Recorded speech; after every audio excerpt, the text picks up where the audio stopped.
The ocean is a beautiful and mysterious place, but it can also be a dangerous one. For surfers, the thrill of riding the waves comes with the risk of encountering a great white shark. These apex predators are known for their size, speed, and ferocity, and a surfer's encounter with a great white shark can be a life-or-death situation. But what happens when a surfer does survive with a great white shark? What does it take to overcome such a terrifying experience? Witness the tale of a lone surfer who survived through a heart-pounding encounter with a majestic great white shark. It was a beautiful Sunday morning of July 19, 2015, and Mick Fanning had just woken up feeling great after a good night's sleep.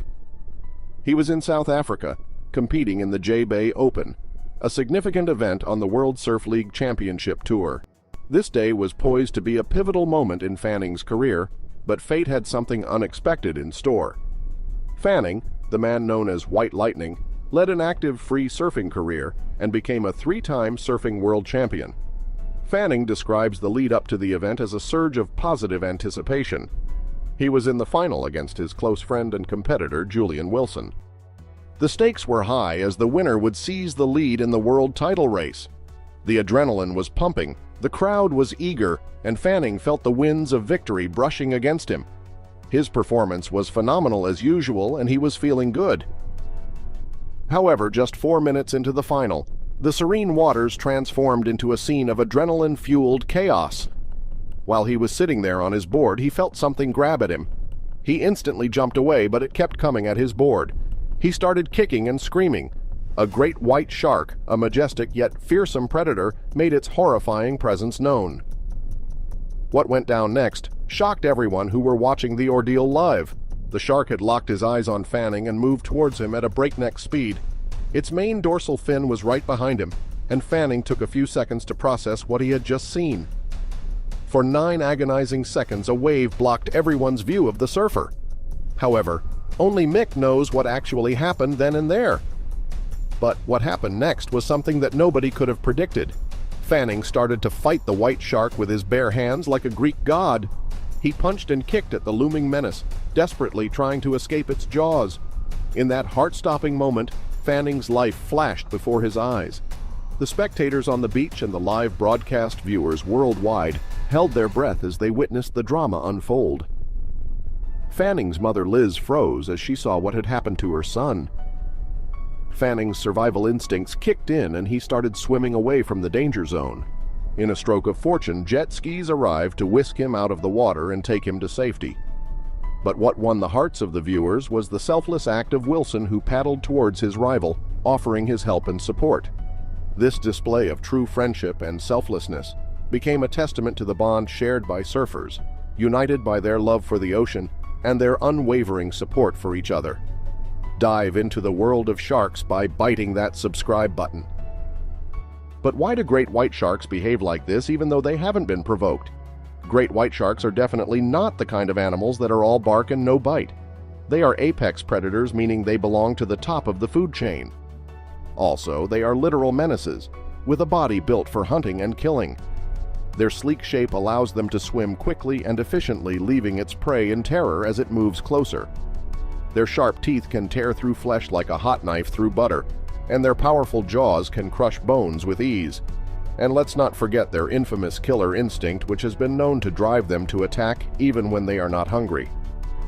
Keeping aside all of these facts, according to the International Shark Attack File, there were 83 unprovoked shark attacks reported in 2009. This number has remained stable over the past decade, but there have been some concerning trends in certain areas.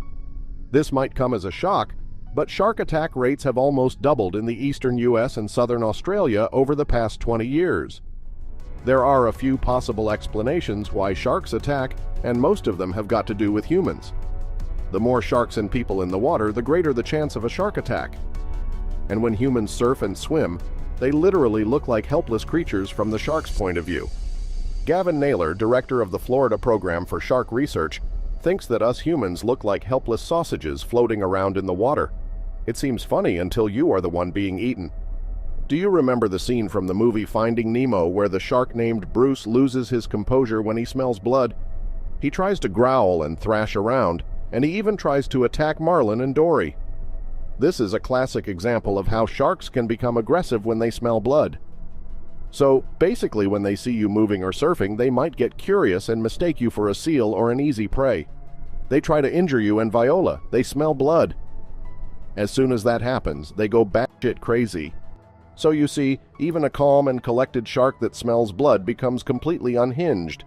This is a reminder that even the most docile sharks can become dangerous when they are hungry or may just be curious.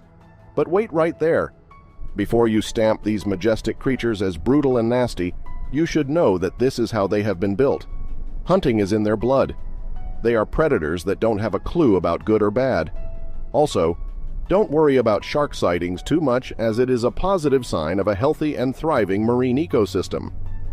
Sadly, shark populations are declining worldwide, and humans are largely to blame.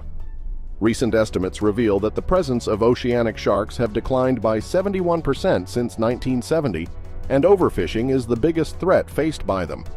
So the loss of coastal habitat and prey loss and rapidly declining water quality all contribute to their decline. These are the main reasons why they are lurking closer to the shores. They need to eat, and what's better than a few fish? A whole human. Now, if you thought this encounter had traumatized Fanning to the core, then you are mistaken.